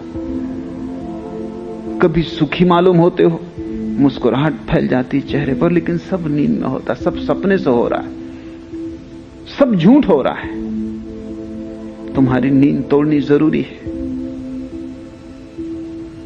जब मैं भूला रे भाई मेरे सतगुरु जगत जुगत लखाई, तो मेरे गुरु ने मुझे जगाया, मुझे जुगत दी। कोई विधि थी, और जो विधि दी, जब कोई जीवित गुरु विधि देता है तो सारी पुरानी विधियां व्यर्थ हो जाती हैं, स्वभाव था। क्योंकि पुरानी विधियों का क्या प्रयोजन? तुम पुराना सब साथ सामान फेंक देते हो। अगर अब तक तुम बैठ के अपने घर में एक कोठरी बना के और शंकर जी की पूजा कर रहे थे, अब तुम उनको लपेट के सागर में डुबाते, अब कोई जरूरत ना रही। कि अभी तक तुम मंदिर में जाकर रोज घंटी बजाते थे, अब ये बंद हो जाता है खेल। क्या जरूरत जागे हुए आदमी को कि वो अलार्म घड़ी रखे बैठा रहे और इसकी पूजा करे? वो किसी और को दे देता है, बांट आता है या नदी में फेंक आता है। जब मैं भूला रे भाई मेरे सतगुरु जुगत लखाई, वो जुगत क्या है? जिसके कारण क्रिया कर्म आचार में छाड़ा, सब क्रियाएं छोड़ दी, सब कर्म छोड़ दिए, सब आचरण छोड़ दिए, छाड़ा तीर्थ नहाना, और तीर्थ में जाके नहाना छोड़ दिया। गंगा साधारण नदी हो गई, अब कोई तीर्थ ना रहा। क्रियाकांड का अर्थ है वे जुगतें जिनका जीवित हाथ विदा हो गया, वे सब क्रियाकांड हो जाती। तुम मेरे साथ ध्यान करो, ये एक बात है, तुम मेरे बिना ध्यान करोगे, वो क्रियाकांड हो जाएगा। तुम कर लोगे पूरा पूरा, ठीक सांस लोगे, ठीक उछलोगे, कूदोगे, लेकिन सब नाटक होगा। तुम उसके भी अभ्यासी हो जाओगे, वो व्यायाम होगा। थोड़ा बहुत लाभ जो शरीर को हो सकता है होगा, लेकिन तुम जाग ना सकोगे। क्रिया कर्म आचार में छाड़ा और सब आचरण छोड़ दिया जो कि साधु को करना चाहिए, कि रात्रि भोजन न करे, कि पानी छान के पिए, कि ये न खाए, कि वो न पिए, ये कपड़े पहने वो न पहने, कि नग्न रहे कपड़ा न पहने, कि शरीर पर बभूत लगाए, कि धूप में बैठे, कि आग जला के गर्मी में और शरीर को तपाए और गलाए और जलाए, कि कांटे बिछा के लेटे। नहीं, क्रिया कर्म आचार में छाड़ा, छाड़ा तीर्थ नाना, सब छोड़ दिया। छूट ही जाता है, छोड़ना पड़ता नहीं। जब सतगुरु मिल जाए सब छूट जाता है। इसलिए सभी धर्म सदगुरुओं के विपरीत होंगे, क्योंकि सभी धर्म पुराने क्रियाकांड, पुरानी विधि, पुराना तीर्थ, पुराना मंदिर, पूजा पाठ, उस पर आरूढ़ है। जब भी कोई सदगुरु पैदा होगा तत्क्षण सारे धर्म उसके विपरीत हो जाएंगे, क्योंकि जो जो सदगुरु के साथ चलेंगे उनके क्रियाकांड छूटने लगेंगे। वो तीर्थ जाना बंद कर देंगे। एक नया तीर्थ पैदा हो गया और जीवित तीर्थ पैदा हो गया। अब कौन मुर्दा तीर्थों में जाता है? अब एक नई विधि मिल गई, जीवित विधि मिल गई, जिसमें अभी भी आग है, अंगार है, राख नहीं हो गई। तो अब कौन पुरानी विधियों को खोजता है जिनकी अंगार कभी की बुझ गई? कभी थी, अब नहीं है। अब सिर्फ राख के ढेर रह गए। राख के ढेरों में भी गर्मी तक नहीं रह गई, बिल्कुल ठंडे हो गए, कोई प्राण नहीं बचा। अब उनको तुम छोड़ ही दोगे? छोड़ना पड़ता नहीं, वे छूट जाते हैं। इसलिए एक बात ख्याल रखना कि जब भी कोई सदगुरु पैदा होता तभी सारे धर्म उसके विपरीत हो जाते हैं। होना उल्टा चाहिए कि सारे धर्म उसके पक्ष में हो जाएं, क्योंकि वो वही कर रहा है जो इन धर्मों ने कभी किया था। लेकिन ऐसा प्रतीत होता है कि वो दुश्मन है। नानक पैदा होगा तो सिख धर्म पैदा हो जाएगा अलग, हिंदू राजी ना होंगे स्वीकार करने को, मुसलमान राजी ना होंगे स्वीकार करने को, जैन राजी ना होंगे स्वीकार करने को, क्योंकि नानक की मान के कोई जैन नग्न साधु कपड़े पहन लेगा, छोड़ देगा नग्नता। नानक की मान के कोई हज यात्री आधी यात्रा से वापस लौट आएगा। नानक की मान के कोई माला को फेंक देगा, कोई पूजा अर्चना को बंद कर देगा। सभी दुश्मन हो जाएंगे, मस्जिद भी, मंदिर भी। लेकिन वही अब होगा। अब नानक का धर्म भी उतना ही मुर्दा जितना नानक के समय हिंदू, मुसलमान और जैन मुर्दा थे। अब अगर कोई सतगुरु पैदा होगा तो नानक के मानने वाले उसके बताया गुरुओं ने पूरा किया। ऐसी हालतें आ गई कि गुरु थक जाते थे, क्योंकि उनका सब जितना बता सकते थे बता दिया, और बुद्ध उसको इतनी निष्णात स्थिति से करते, इतनी तत्परता और लगन से करते कि गुरु के पास यह भी बहाना ना बचता कहने का कि तुमने ठीक से नहीं किया इसलिए नहीं हो रहा। गुरुओं के पास वो तरकीब है। गुरु जो कि सच में गुरु नहीं है, क्योंकि वो जो बताते हैं तुम कभी पूरा कर नहीं पाते, इसलिए जांच कभी हो नहीं पाती कि वो जो बताते हैं वो कुछ सार का भी है कि निस्सार है। कोई गुरु कहता है कि अगर तुमने 90 दिन का उपवास किया तो आत्मज्ञान हो जाएगा। बड़ी मुश्किल है। 90 दिन का उपवास न तुम करोगे न आत्मज्ञान होगा, और अगर तुमने एक दिन पहले भी तोड़ दिया, गुरु कहेगा अधूरा रह गया। इसलिए तुम्हें कभी जांच का मौका भी नहीं मिलता। गुरुओं की ठीक परीक्षा तभी होती जब उन्हें ठीक शिष्य मिल जाते। बुद्ध ऐसा ही शिष्य था। उसने अनेक गुरुओं का पानी उतार दिया। जिस गुरु के पास गया, गुरु ने जो कहा, गुरु ने कहा 15 दिन का उपवास, उसने 45 दिन का करके बताया। गुरु को यह कहने की जगह न रही कि तुमने किया नहीं। आखिर गुरु हाथ जोड़ लेते कि हम जो बता सकते थे बता दिया, इसके आगे हमें भी पता नहीं है, तुम कहीं और जाओ। क्योंकि उनकी वजह से दूसरे शिष्यों में शक पैदा होने लगता कि जब इतना करके इस आदमी को कुछ नहीं हुआ तो हमको क्या होगा। बुद्ध की वजह से शिष्य भागने लगते दूसरे। बुद्ध ने सारे गुरुओं को टटोल डाला, और जैसा कि अक्सर होता है, गुरु तो मुश्किल से कोई होता है, 100 में कभी 1, 99 तो केवल धोखे के गुरु होते हैं। जैसे तुमने खेतों में खड़े देखे हो आदमी धोखे के, हंडी लगी है, कपड़ा लगा है, डंडे पे खड़े, पक्षियों को भगाने के लिए ठीक। ऐसे गुरु हैं तुम्हारे, ना समझों के लिए ठीक, कमजोरों के लिए ठीक, नपुंसकों के लिए ठीक, जो कुछ नहीं करना चाहते, जो सिर्फ सिर हिलाते हैं कि ठीक है कभी करेंगे, उनके लिए ठीक। लेकिन कोई करने वाला आ जाए तो कठिनाई हो जाती। बुद्ध ने मुश्किल खड़ी कर दी, सब किया। ऐसी हालत हो गई कि लोग बुद्ध के पीछे चलने लगे। बुद्ध ने इतना किया और बुद्ध कहे जा रहे हैं कि मुझे कोई ज्ञान नहीं हुआ, ये सब करना फिजूल गया है, लेकिन फिर भी मानने वाले पैदा हो गए। एक गुरु, आखिरी गुरु उद्दार कालाम को जब उन्होंने छोड़ा तो उसके 5 शिष्य बुद्ध के शिष्य हो गए। उन्होंने कहा कि इस गुरु से तो ये बुद्ध बेहतर। उन दिनों बुद्ध केवल 1 दाना चावल रोज लेते थे भोजन में, क्रस काय हो गए थे। सिर्फ एक मूर्ति उसको चित्रित करने वाली उपलब्ध है, शायद उसका चित्र तुमने कभी देखा हो। उसमें बुद्ध की पीठ और पेट एक हो गए, शरीर सिर्फ हड्डियों का अस्थि पंजर रह गया है। एक एक हड्डी तुम गिन सकते हो। सब चर्बी खो गई है, खून सूख गया है, सिर्फ आंखें भर जीवित मालूम पड़ती, सारा मुंह धस गया है, सिर्फ चमड़ी और हड्डियां बाकी रह गई। ऐसा बुद्ध एक तृण मात्र खाके जीते थे। इतने कमजोर हो गए कि निरंजना नदी को पार करते वक्त बुद्ध गया के पास पार न कर सके। कमजोरी ऐसी थी, और नदी बड़ी छिछली है, कुछ बड़ी भारी नदी नहीं है, मुश्किल से गले गले पानी रहा होगा। क्योंकि मैं भी उस नदी में जहां से बुद्ध पार किए कई बार जाकर देख लिया हूं।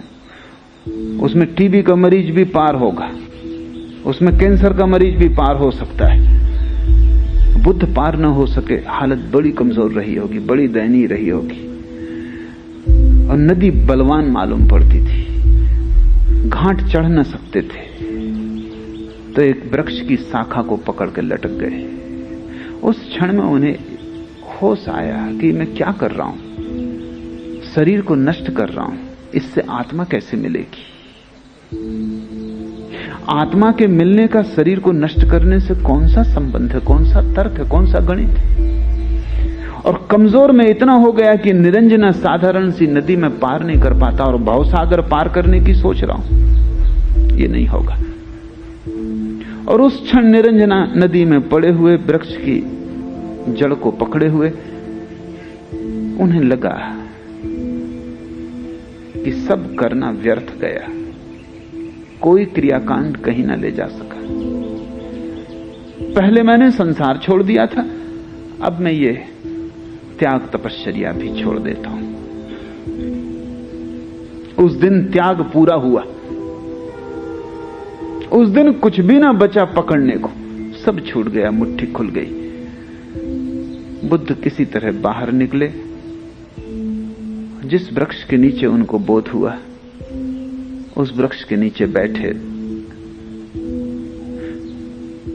किसी युवती ने, गांव की, जिसका नाम सुजाता है, ऐसा उस वृक्ष के देवता के लिए कुछ चढ़ौती मानी होगी कि कोई उसकी इच्छा पूरी हो जाएगी तो वो खीर से भरा हुआ थाल वृक्ष को चढ़ाएगी। पूर्णिमा की रात थी, उस रात वो खीर चढ़ाने आई, उसकी इच्छा पूरी हो गई थी। पूर्णिमा की उस निर्जन रात में निरंजना के एकांत तट पर वृक्ष के नीचे उसने बुद्ध को देखा। दुर्बल काय, पीत हो गए। समझा, भोली युवती रही होगी, श्रद्धावान, समझा कि वृक्ष का देवता स्वयं खीर लेने को उपस्थित हुआ है। कोई और दिन होता तो बुद्ध ने खीर न ली होती, क्योंकि वो केवल एक तृण ही लेते थे। कोई और दिन होता तो बुद्ध ने रात में कुछ भी न लिया होता, एक तृण भी, क्योंकि रात वो लेते न थे। कोई और दिन होता तो जात पात पूछी होती कि स्त्री कौन है। निश्चित ही स्त्री शूद्र रही होगी। नाम सुजाता बताता है कि शूद्र रही होगी, क्योंकि जो अच्छी जात में पैदा हुआ हो वो सुजाता नाम ना रखेगा, जरूरत नहीं। इसलिए अक्सर कुरूप स्त्रियों का नाम तुम पाओगे सुंदरबाई। तो सुंदर स्त्री को कोई सुंदरबाई नाम देता? जस्ती नहीं बात, बैठती नहीं बात। निश्चित लड़की शूद्र रही होगी, और शूद्र ही तो वृक्षों इत्यादि को पूजते हैं। ब्राह्मणों के तो मंदिर हैं, जैनों के बड़े विशाल मंदिर हैं, उनको कोई वृक्षों की पूजा करने नहीं जानी पड़ती। जो मंदिर बना नहीं सकते, देवता प्रतिष्ठापित नहीं कर सकते, दीन दरिद्र हैं, वही तो वृक्षों को पूजते हैं। शूद्र ही रही होगी। लेकिन उस रात बुद्ध ने न पूछा, पूछने की बात ही न रही। उस दिन सब छोड़ दिया, जो हो। अब यह हो रहा है कि ये लड़की अचानक इस रात में बिना मांगे खीर लेके आ गई, तो उन्होंने स्वीकार कर लिया। ये खबर उनके 5 शिष्यों को मिली, जो दूसरे वृक्षों के नीचे ध्यान कर रहे थे। 5 शिष्य जो बुद्ध की तपस्या देख के उनके पीछे हो गए थे। उन्होंने कहा, ये भ्रष्ट हो गए। शूद्र लड़की, रात का समय, और अब तक एक तृण लेता था। ये गौतम भ्रष्ट हो गया। उन्होंने तत्क्षण गौतम को छोड़ दिया, त्याग कर दिया। वैसी ही दशा कबीर की हो गई होगी। क्रिया कर्म आचार में छाड़ा, छाड़ा तीर्थ नहाना, सगरी दुनिया भई स्यानी, मैं ही एक बोराना। बुद्ध के अपने 5 शिष्य भी छोड़ के चले गए कि भ्रष्ट हो गया ये आदमी, क्योंकि तुम्हारे लिए धर्म का अर्थ क्रियाकांड है। तुमने धर्म को तो जाना नहीं, तुमने तो धर्म के नाम पर मुर्दा विधियों को जाना है। अब तक ये बुद्ध ज्ञानी था, मानने योग्य था, पूज्य था। अब ये भ्रष्ट हो गया। खीर खाने से आदमी भ्रष्ट हो गया, रात भोजन लेने से भ्रष्ट हो गया। मैं एक घर में मेहमान था, जैन घर। गांव के सबसे प्रतिष्ठित वृद्ध जैन मुझे मिलने आए थे।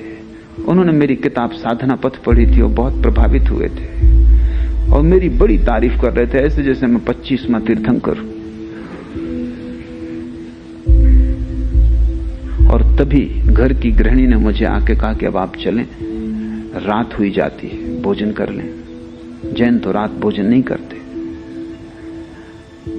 और वृद्ध इतने भाव में थे कि मैंने कहा कि थोड़ी देर हो जाएगी तो हर्जा नहीं, पहले उनसे मैं बात कर लूं। फिर रात हो गई। फिर गृहिणी आई, उसने कहा अब देर हुई जाती है। अब उसको भी बेचैनी शुरू हो गई, क्या रात में मैं भोजन करूंगा। और जब मैंने कहा कि बस मैं स्नान कर लूं और आया, तो वृद्ध जो मेरा पैर पकड़े बैठे थे, उन्होंने तत्क्षण मेरा पैर छोड़ दिया और कहा, क्या आप रात्रि भोजन करेंगे। मैंने कहा, भूख न तो दिन जानती न रात। और महावीर के जमाने में बिजली नहीं थी। अंधेरे में 90% लोग अंधेरे में भोजन करते थे। 10% जिनके पास सुविधा थी वो भी मिट्टी के दिए जलाते थे। उन दियों में भी बहुत रोशनी न थी, उल्टे उन दियों के कारण कीट पतंग आते थे। अब इस एयर कंडीशन्ड घर में कीड़े पतंगों के आने का उपाय नहीं। दिन हो कि रात, सूरज सदा बटन से बुझता और जलता है, उगता डूबता है। तुम क्या इसमें पंचायत की बात है, कोई हर्जा नहीं। ज्यादा उचित यह है कि आपकी बात पूरी हो जाए। वृद्ध हैं, इतने दूर चल के आए। उन्होंने कहा कि तब फिर मुझे आपको एक बात कहनी पड़ेगी कि मैं कुछ सीखने आया था, लेकिन मैं गलत आदमी के पास आ गया। और बजाय सीखने के, मैं आपको इतना सिखाना चाहूंगा। मैं वृद्ध हूं, 75 वर्ष की मेरी उम्र है। इतनी शिक्षा आपको जरूर दूंगा कि जिसको अभी इतना भी ज्ञान नहीं कि रात्रि भोजन वर्जित है, उसका सब ज्ञान व्यर्थ है, उसमें कोई सार नहीं। स्वभाव था सगरी दुनिया भई सयानी, मैं ही एक बौराना। क्रियाकांड जब छोड़ दिया होगा, कबीर ने लोगों ने कहा होगा हो गया भ्रष्ट। बुद्ध को जब ज्ञान उत्पन्न हो गया, उस रात जब शिष्य छोड़ के चले गए, उस वृक्ष के नीचे सोए, पहली दफा निश्चिंत, न चिंता रही संसार की, बाजार की, राज्य की, साम्राज्य की, न चिंता रही मोक्ष की, स्वर्ग की, परमात्मा की। उस रात बिल्कुल निश्चिंत सोए, चिंता ही न रही, पाने को कुछ ना बचा, सब व्यर्थ है, सब व्यर्थ। इतना समग्र रूपेण हो गया कि चिंता न रही, कोई सपना ना आया, कोई मन में उद्विग्नता ना उठी, नींद थी, सो गए। सुबह 5 बजे आंख खुली, वैसी शुद्ध आंख, कुंवारी आंख जब भी खुलती तभी सत्य उपलब्ध हो जाता। कोई विचार नहीं, कोई चिंता नहीं, कोई धारणा नहीं, क्या ठीक क्या गलत, क्या करना क्या नहीं करना, कोई ऊहापोह नहीं, सीधी सादी कुंवारी आंख। आखिरी तारा डूबता था और बुद्ध को परम ज्ञान उपलब्ध हुआ। उस डूबते तारे के साथ ही पुराना आदमी समाप्त हो गया, नए का जन्म हुआ। चेतना पुरानी लीन हो गई, नई चेतना जन्म गई। उस क्षण बुद्ध ने जाना कि सत्य कुछ करने से नहीं मिलता, सिर्फ आंख खोलने की बात है, सिर्फ होश, स्मरण, जागृति।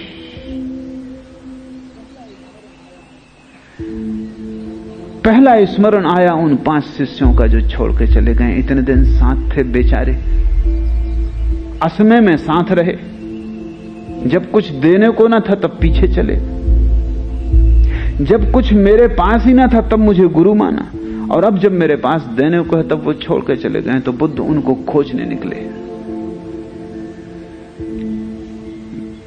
उनको जाके पकड़ पाए सारनाथ में।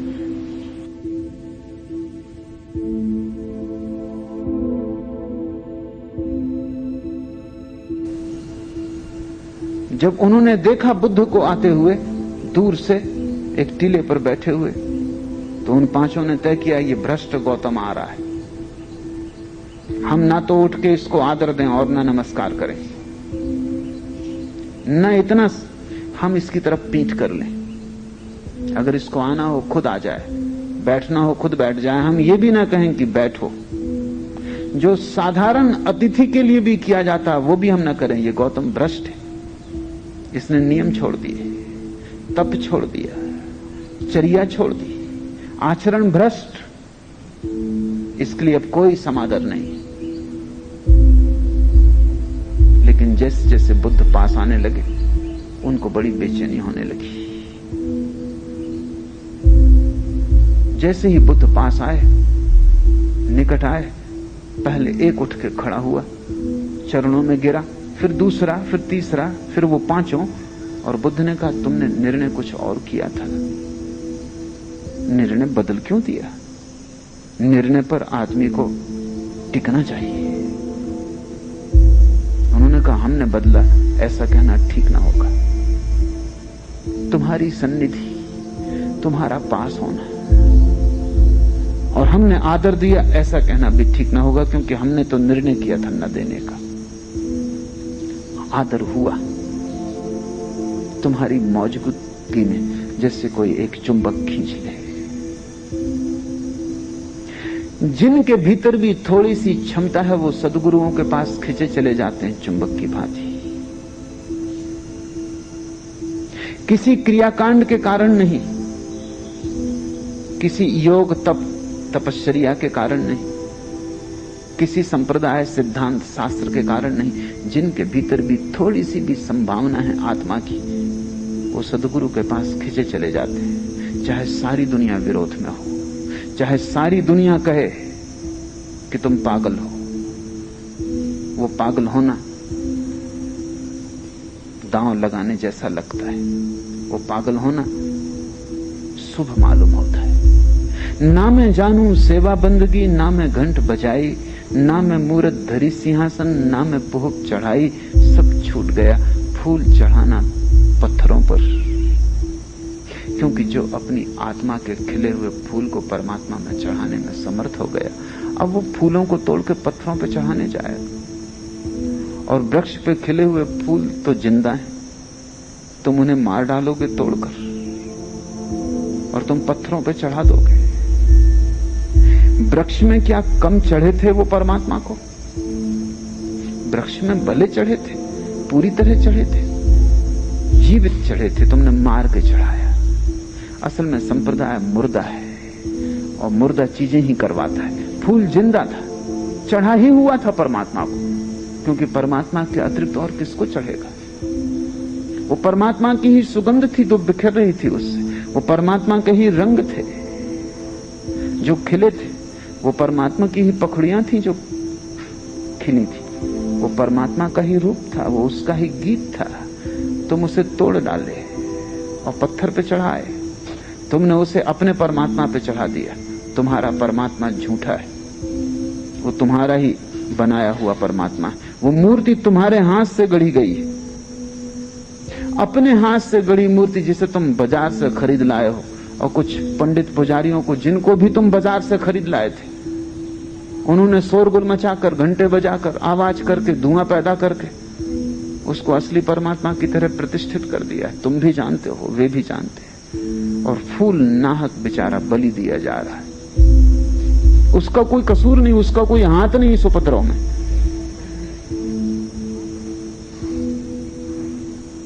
मैं जबलपुर में था तो मैंने एक बड़ा बगीचा अपने चारों तरफ लगा रखा था। मैं बड़ी मुश्किल में पड़ गया, क्योंकि धार्मिक लोग, पास ही मंदिर थे, वो सुबह सुबह वहां से निकलते, वो बगीचे में घुस जाते। अधार्मिक को तो डर भी हो, धार्मिक को डर ही नहीं, उसको पूछने की भी जरूरत नहीं कि फूल हम तोड़ सकते हैं कि नहीं, क्योंकि वो पूजा के लिए तोड़ रहा है। अब पूजा के लिए कोई मना करता है?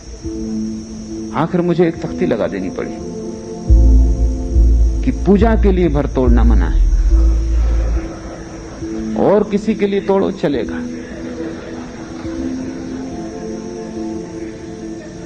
क्योंकि पूजा का फूल तोड़ने से क्या लेना देना। और वो इतनी अकड़ से घुस आते, राम राम जपते, उनका अधिकार है।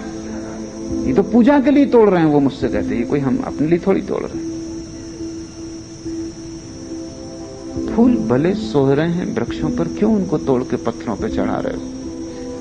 अगर बहुत ही ज्यादा इच्छा होती हो, पत्थर को लाके फूलों पे चढ़ा दो, कम से कम जिंदगी पे मुर्दा को चढ़ा दो।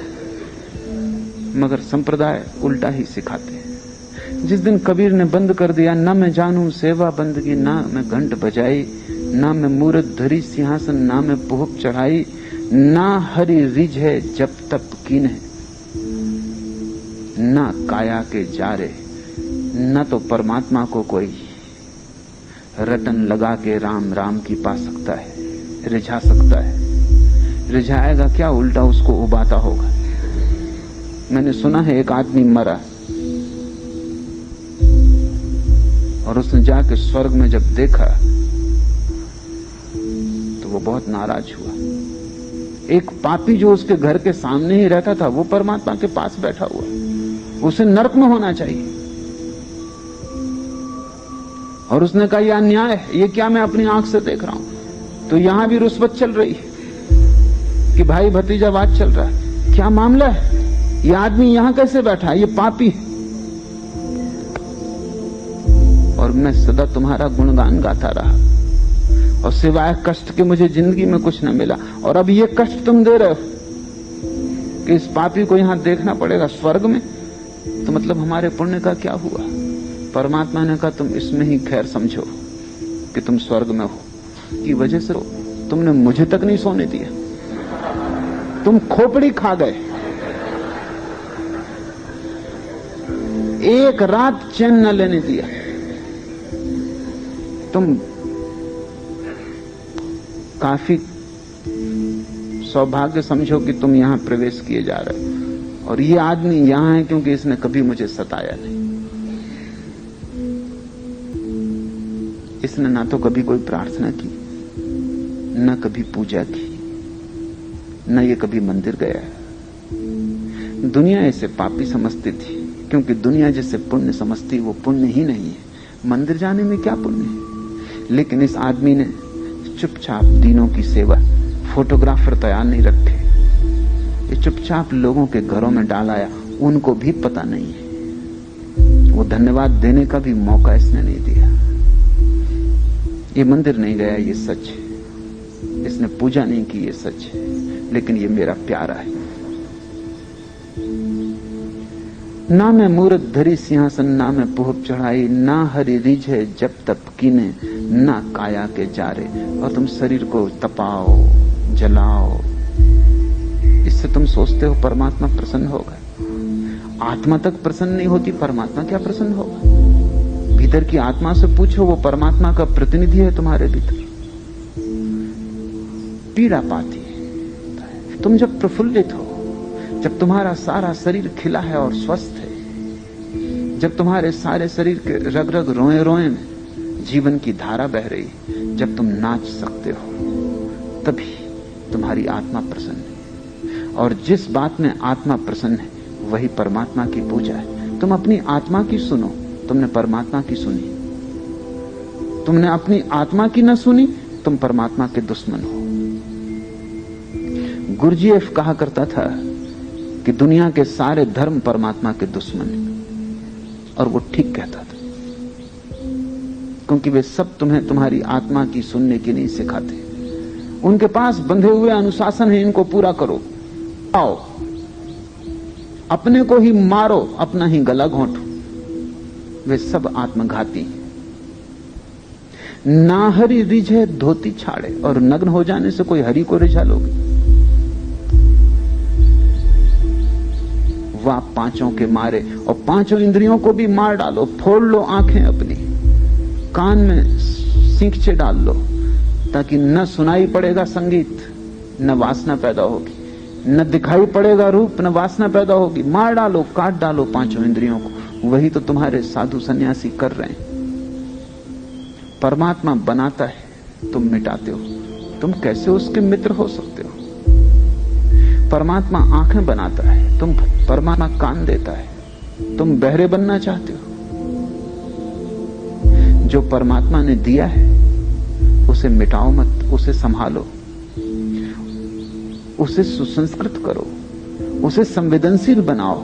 आंख ऐसी संवेदनशील हो जाए कि रूप तो दिखाई पड़े ही, रूप के भीतर छिपा अरूप भी दिखाई पड़ने लगे। कान ऐसे श्रवण की गहनता को उपलब्ध हो जाएं कि संगीत तो सुनाई पड़े ही, सब संगीत में जो शून्य छिपा है वो भी सुनाई पड़ने लगे।